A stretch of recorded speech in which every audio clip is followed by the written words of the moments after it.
Welcome. Take it up with Jessica Lee. I'm here with Mark Ingram, who's the Regional Director of Sales at Workday. Hi, Mark. How are you? I'm doing well, and you? I'm fine, thank you. Great to talk with you. Yeah. I know that Workday has grown a lot, expanding its portfolio of HR and financial management products. You're handling the sales in the Midwest, and right now it's a challenging time with us staying at home.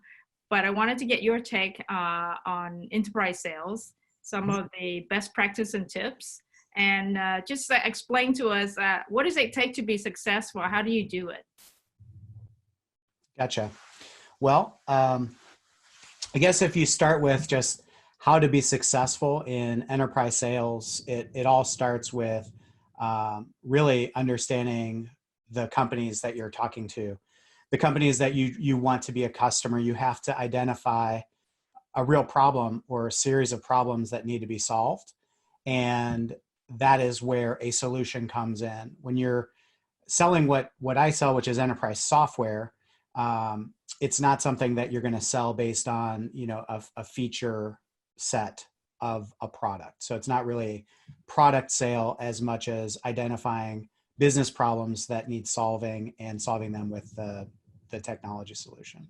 Yeah, and I know your products is not a simple, straightforward selling product. It's a complex, more strategic, large investment type. And so you recruit people who are very experienced. You don't recruit new grads onto the program because it does take someone with a lot of business acumen and knowledge.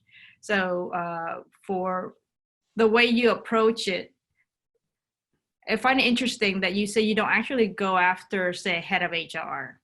You actually go a level higher. Talk to us about that. Why not head of a department? Well, for Workday specifically, it's really it's an operational management suite. So HR and finance are the components that drive ultimately what we're delivering the value to an organization. But an organization can run their company on Workday as the backbone of their business, and then leveraging whatever industry that they're in, industry specific software, along with collaborative software and productivity software, things like Google and ServiceNow on the IT front, or Salesforce on the CRM side. But outside of those systems would all be able to feed into Workday's platform to put into context what's going on in the business with their people and their money, along with just the everyday operational aspects.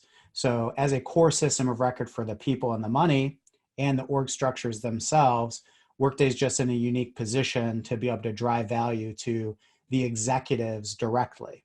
And as enterprise software, that just simply means that it's impacting everyone across the enterprise. It's not a niche software where 3 or 4 people in the organization will use it and that's all. So you license a software for a few people and then you're getting value out of it. For Workday, everyone in the organization is going to interact with the application.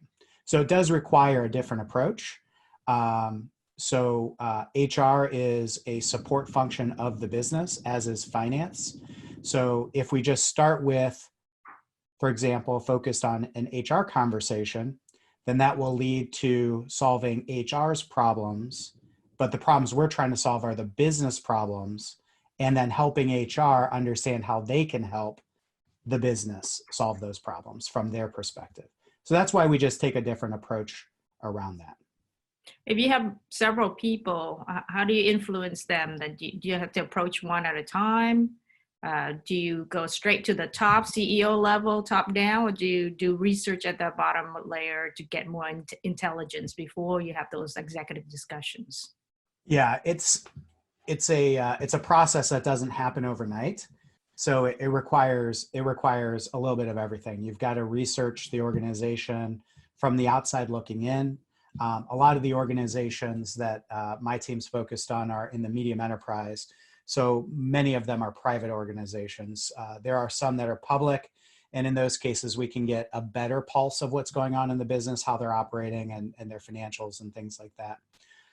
But with the majority being private organizations, we start with our outside in approach to research, but then we have to understand from the inside perspective what's going on. So that means a lot of conversations with the people that are doing the job day to day, whether they be in HR, accounting, in the FP&A department, or in IT. And we get a variety of different perspective and understanding of what's going on in the business.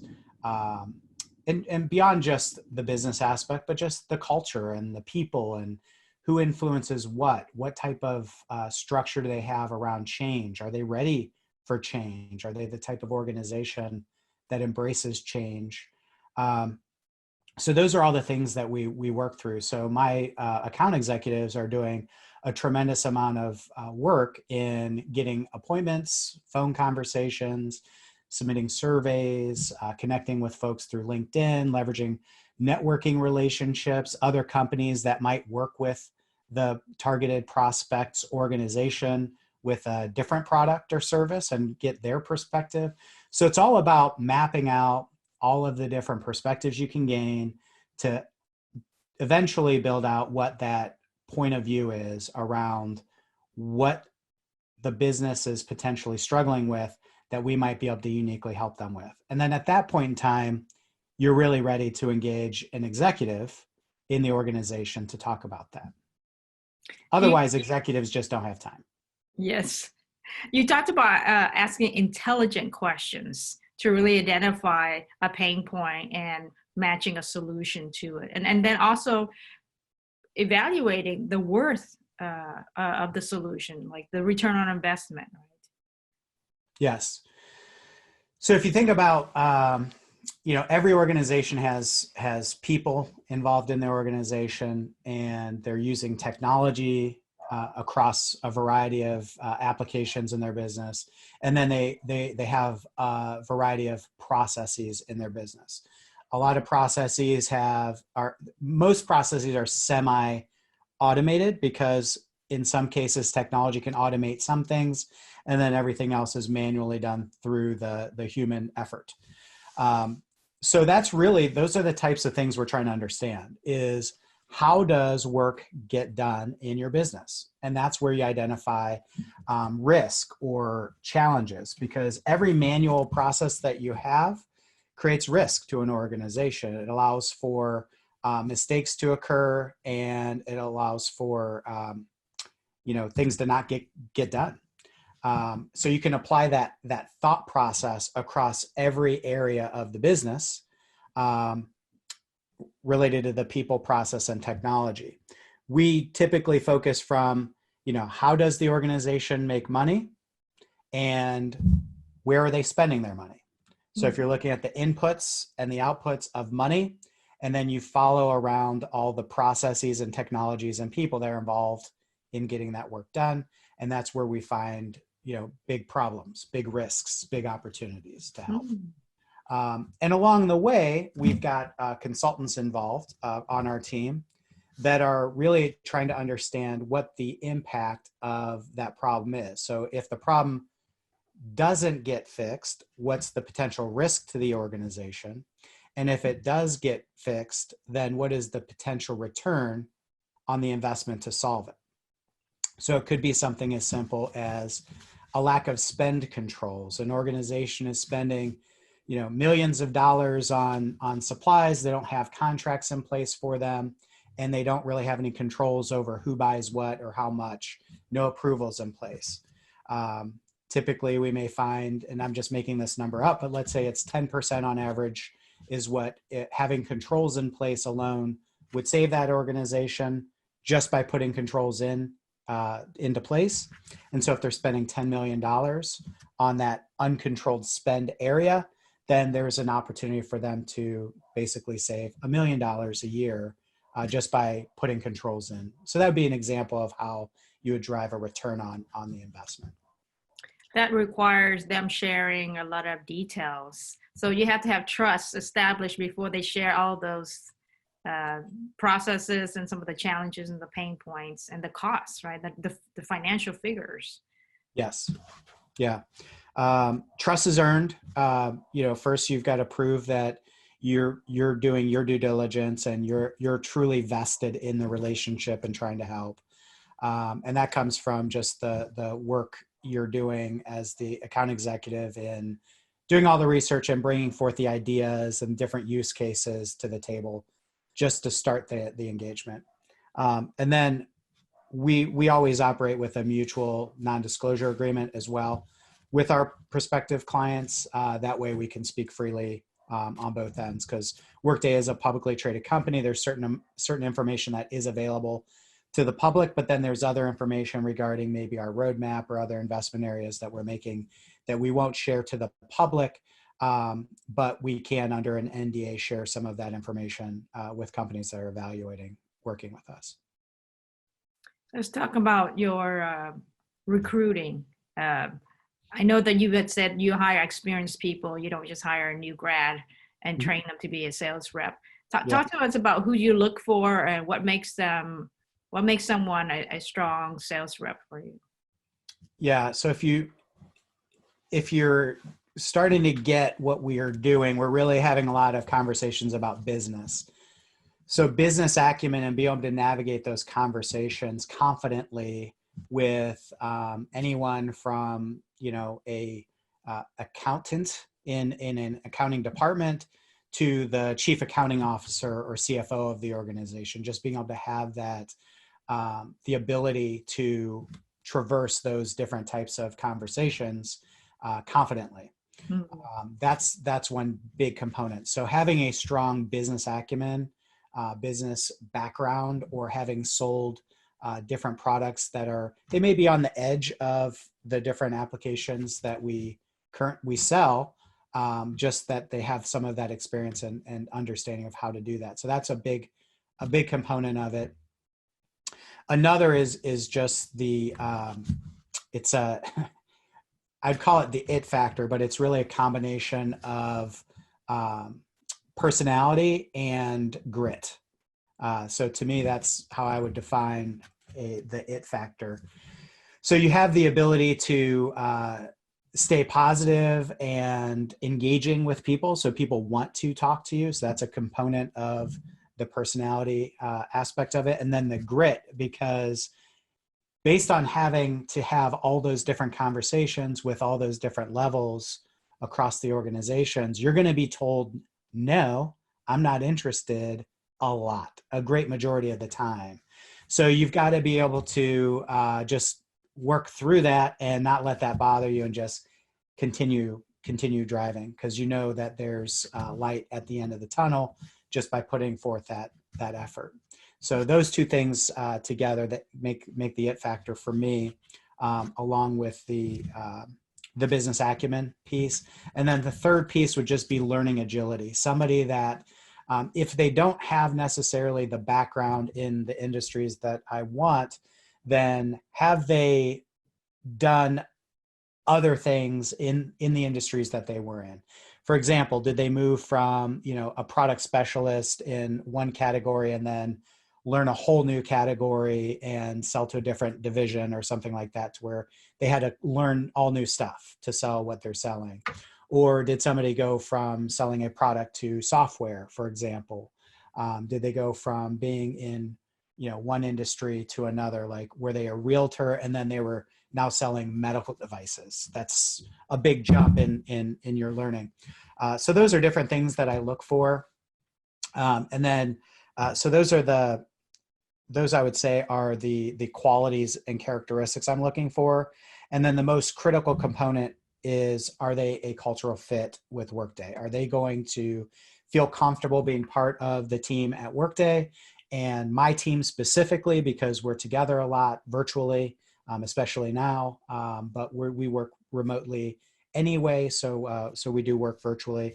And then is my team also going to accept them as, culturally, as far as part of the team? Yeah. And really it comes down to like fun, contribution, teamwork. Those are a lot of the aspects of the culture that we're looking for. I want to ask about the cultural aspect, because you brought that up. I heard the Midwestern folks are different than the West Coast or East Coast folks. And I just wanted to get your take on how is that different culturally when you do business in the Midwest? Yeah, I think part of it is on a, if you think of it from a technology standpoint, the Midwest is a bit more laggard than the coasts are relative to looking at and leveraging technology. But they're also I don't want to say nicer, but to some degree nicer. They're more open to new relationships, I should say. Um, and understand that. That certainly doesn't mean it's easy, because we get told no just as much, if not more, than anyone else, because there's 1,000 salespeople calling on these folks, so they have to say no, otherwise they would never get anything done. But I think in general, the ability to get to different levels within organizations, it's easier to leverage relationships, I think, in the Midwest. But I don't have that personal experience in the other markets to validate that. But just from talking to peers, I think that's the case. And what are some of the biggest challenges that you face doing enterprise sales in the Midwest? A lot of it is the lack of experience with larger projects, in a lot of cases, with medium enterprise organizations in the Midwest.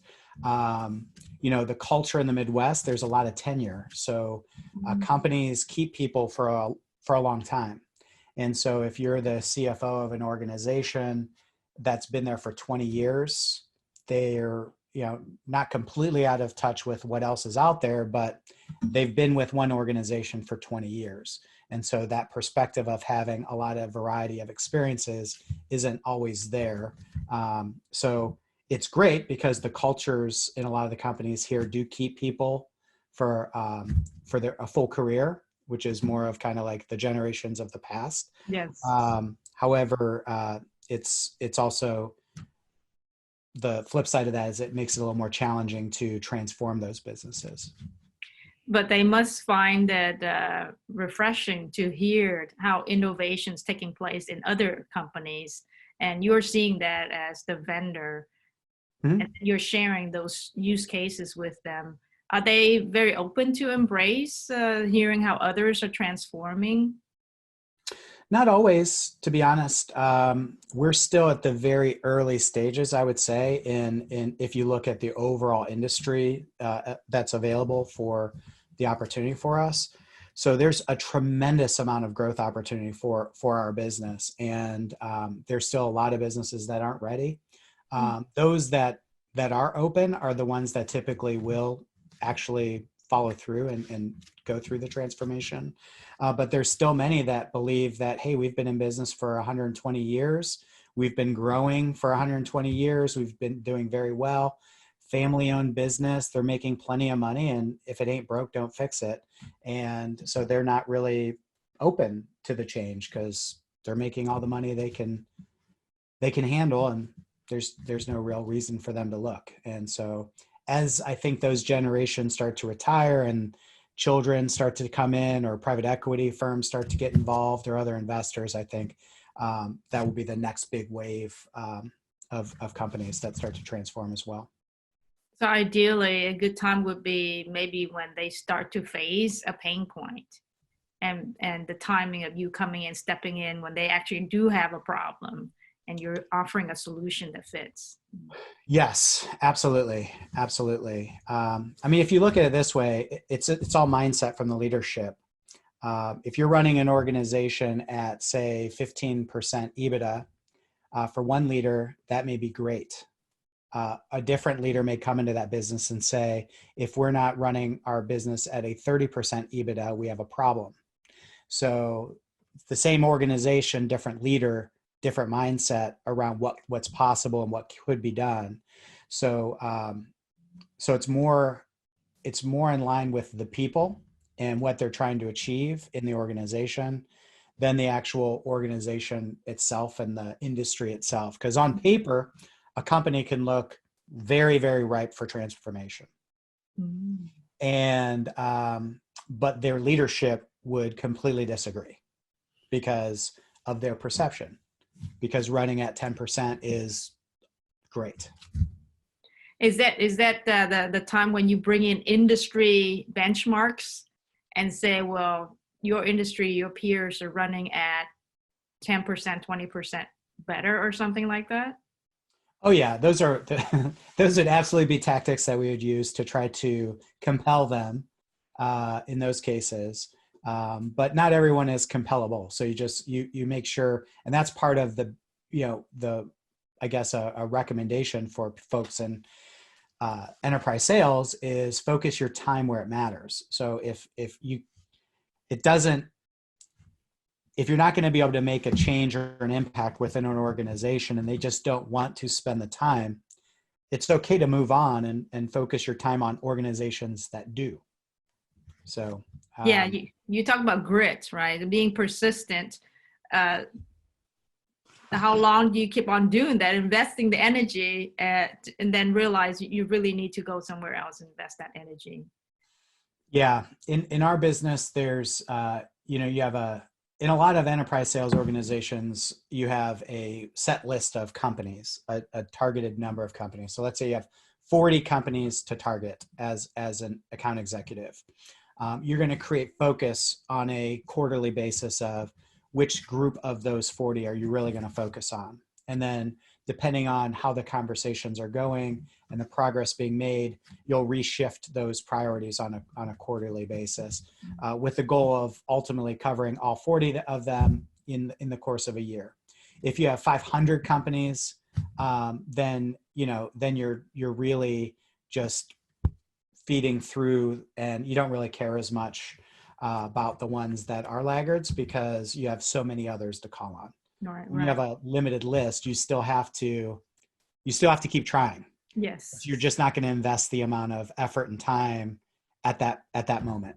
You're just going to put them into more of like a campaign where you nurture them over time. How is your sales progress now that we're all sheltering in place and you're not able to meet for coffee anymore? Virtual coffee, Jessica. We can meet for virtual coffee anytime. So In fact, you're saying that you're able to continue with the sales meetings and moving the ball forward to closing deals. There's really not been a negative impact. I can't speak for all sales people, teams, organizations. My team, my business, we have been more productive and more busy than ever before, actually, because if you think about just the sheer amount of time spent traveling, when you're covering an enterprise account territory, typically you have a state or multiple states and you have to jump on a plane. At least I do in my role. And to cover all of my team, I'm spending a lot of time at the airport, traveling, overnights, et cetera, a lot of time away from the family. With the work at home, as soon as I wake up from say 7 till 6, Monday through Friday, I am in front of my computer engaging with either my team, their prospects, our partners, somebody, but I am extraordinarily busy. We're having more virtual demonstrations of our products, more virtual meetings, more virtual coffees, because the same is true for our prospective customers. They're not traveling either, so they don't have that morning commute to work. So to take 15 minutes to jump on a Zoom call like this, eyeball to eyeball via camera, and have a cup of coffee and just get to know each other is really it's quite enjoyable. And I think it's actually a little more intimate too, Jessica, because we're in each other's home in most cases because everyone is working from home. Do you think because this experience of working from home and seeing how productive you can still be, and even more productive because you have more time at home and less commuting time, that after the shelter in place has been lifted, will you be keeping these meetings virtual? Many of them, yeah. Yeah, I believe there's a lot that we won't, just because there's certain things that are just better psychologically even to be in person, just from a connection standpoint. And Jessica, for my own sanity as a human being, getting out and being around humans is also necessary, and I can't be alone in that. I don't Yes. believe. But I will certainly change the way I approach my decisioning on where do I choose to be on site versus supporting virtually. Yes. Well, this has been a great conversation, Mark. Thanks for talking to us about enterprise sales. My pleasure. It's my pleasure. There you have it. Take it up with Jessica Lee, Mark Ingram from Workday. Thank you. Have a great day.